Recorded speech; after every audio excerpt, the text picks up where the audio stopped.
Here we go, my viewers and subscribers. Another series victory. Another series completed. Another victory for the West Indies. Captain Craig Brathwaite and his guys just basically steamrolled Bangladesh to secure the series 2-0. And I must say that we have learned probably quite a few things coming out of this series. You know, it would have showed the guys that still need to work on a few stuff. Would have shown the guys that are being consistent as usual. The likes of Kemar Roach, Kyle Mayers, getting some runs in this series and chipping in with his wickets as per usual. So yes, my viewers and subscribers, the second test match, you know, it was just completed. West Indies winning the game.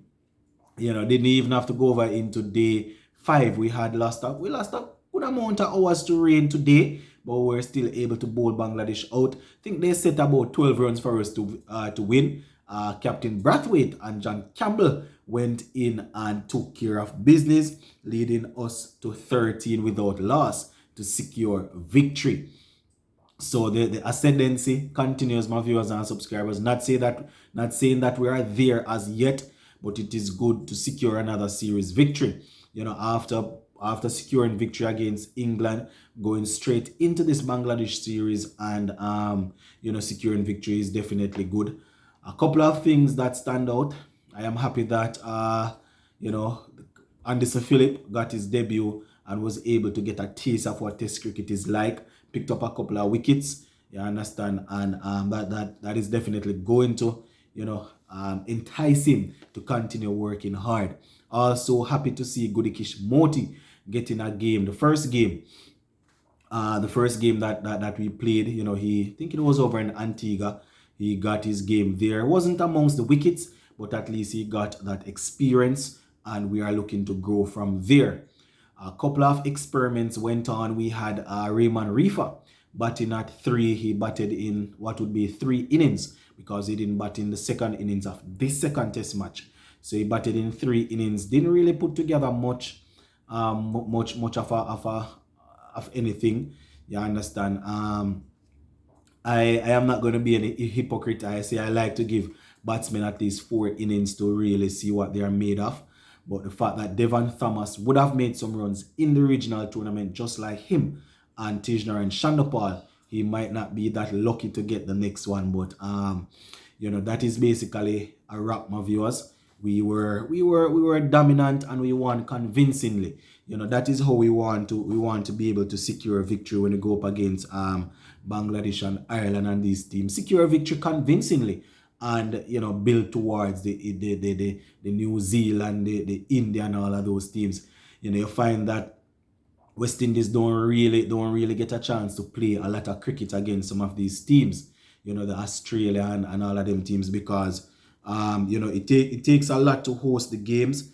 And you know, when you go there and consistently the game is being finished in 3 days, 4 days, you know, it's a lost and investment by a lot of personnel. So it's good. It's good to see that we are winning. You know, they say winning is a habit, and we definitely need to adapt that. So let me just go through the scorecard once more. So just to remind you, we won the toss and we asked Bangladesh to bat first in this test match.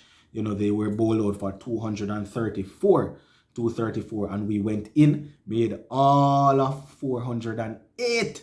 Yes, my viewers and subscribers, with Kyle Mayers getting that solid 146, Brathwaite getting in the 50s, Campbell and Blackwood getting in the 40s also, you know, and Joshua Da Silva doing his thing as per usual. Kemar Roach holding out the bat. So chasing down that 234, we got bowled out for 408.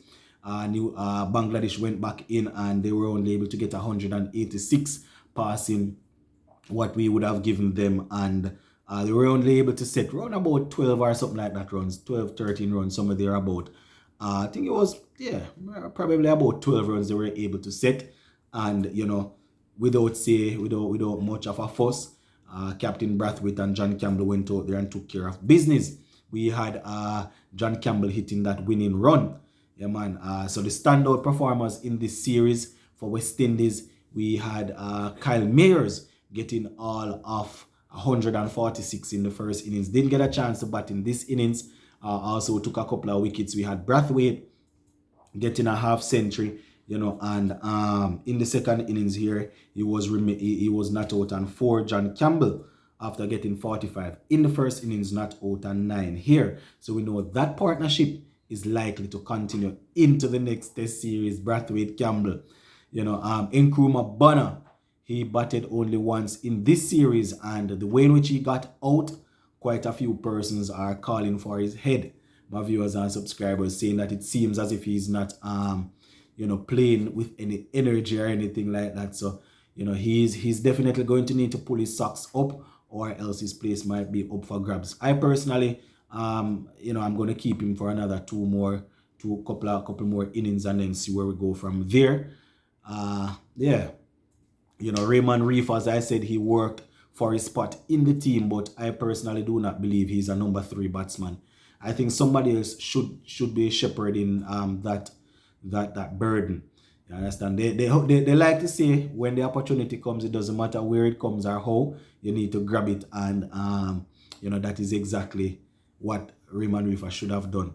But I personally would have asked, maybe, I don't know, Blackwood to go up. Then again, Blackwood is now producing at his spot. You don't want to unsettle him. You could ask Bonner to bat at 3, Mayers 4, probably Blackwood 5, and then Raymond Reefer 6. Just to give him a couple more go at it. But personally, where his technique is concerned, having played against regional cricketers and having played against England also in that warm-up game and haven't got that century, he probably would have shown or proven that his technique is solid enough. But I don't really see him as a specialist out-and-out batsman right there. So it's a sad situation that quite a few guys that are producing, couple of guys that are producing in ODI cricket, are not able to carry over their form, because people like Shamar Brooks was given a chance there and he did not really perform. So he was dropped and placed in the ODI team. Same thing with Shea Hope. He got an extended run both at the top of the order, and I think he batted at 3 for a couple of times also. So that is the issue. We need a solid number 3 based on what the series would have proven. And generally speaking, before they start allowing the top man to bat at number 4, you used to see that you used to have a dependable man to bat at number 3, somebody that is going to stick around, is going to be able to play shots, to counter-attack, to consolidate if you lose an early wicket. And I am not too sure if we are producing guys that will definitely be able to hold that off. Just the other day was Sarwan's birthday, and he's somebody that I grew up watching batting at that spot, and he was definitely technically good and mentally good to bat there. Takes a lot of pressure to bat at that spot. Look at all the top teams around the world. We see England trying with Ollie Pope, somebody that is attacking but is also not technically bad. Same thing with Australia with Marnus Lamache batting at 3, and Steve Smith coming at 4. Most of the teams that you look at, they try to get somebody that is an established batsman, not an half and half. Not no disrespect to Raymond, no, not an all-rounder, but an established guy. But that is where our cricket is right now, where an all-rounder is making the team as a specialist batsman, and so we can't really do much about it. So that is how the cookie went crumble, my viewers and subscribers. So as I said, that is how the batting went. Kyle Mayers, Craig Brathwaite, as per usual, doing their thing.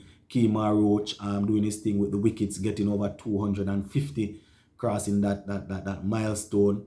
You understand? Alzarri Joseph, I am happy that he was also very aggressive, pick up a couple of wickets. I think he had about 3 or so wickets in this innings here. Let me just pull it up. Yeah, so in the second innings here, Alzarri Joseph had 3, Kemar Roach had 3, and Jaden Seas had 3, and this Phillips, both 5 overs, didn't pick up any. So it's good. It's a good look, my viewers, to see that we have Alzarri firing, Jaden Seas firing, and Kemar Roach leading as per usual. Anderson Phillip, as I said, would have gotten a taste of what Test cricket is like, and that should definitely force him to continue working hard. But that is us signing off and now, my viewers and subscribers, where this Test series is concerned. So this is just a quick recap of how the second day, the second Test match went. as usual, we are definitely going to try and get a live in to see if we can talk a little bit about the series, give you guys an opportunity to come on and talk. But yeah, those were the standout talking points for me. You know, Kemar Roach getting to that milestone, Craig Brathwaite proving to be solid, John Campbell, you know, bringing us home to victory at 58 not out in the first test match, getting 45 in the second test, and as I said, Anderson Phillip getting his debut. Nkrumah Banner showing that, you know, he still needs to do some work. Something that I hear quite a couple of persons saying that he's getting bowled and LBW too often. So he needs to try and see if he can, you know, the batting coach needs to try and see if they can work on that for him and make sure that when we go to the teams that are going to be bowling lightning quick, we are not found wanting. But that is a quick summary, my viewers. I actually did this video before. Before the ceremony was held, the post match or the presentation. So I am assuming that Kyle Mayers was presented, was given man of the match. For this match, you know, man of the series probably between him and Roach, just the same. So you know, that is it, my viewers and subscribers. As I said, we will touch base on a live show as soon as possible to break down the series. All right, big up on yourself, stay safe, my peeps.